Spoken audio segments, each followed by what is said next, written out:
στον αριστερό διάδρομο 14.065 με 158. Ενώ για το δεξί διάδρομο Λιάσκος 13.715 με 163.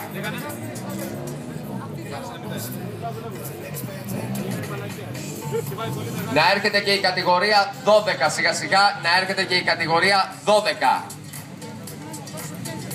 Έχουμε το νούμερο 115 για το δεξί διάδρομο.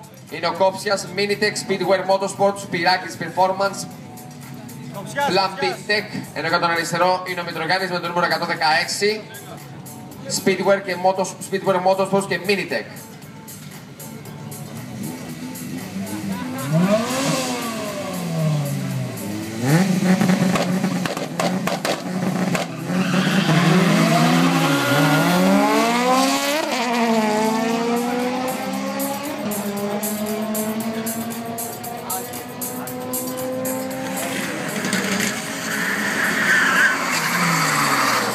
Χρόνος για τον αριστερό διάδρομο 13.464 με 164, ενώ για το δεξί 13.090 με 171.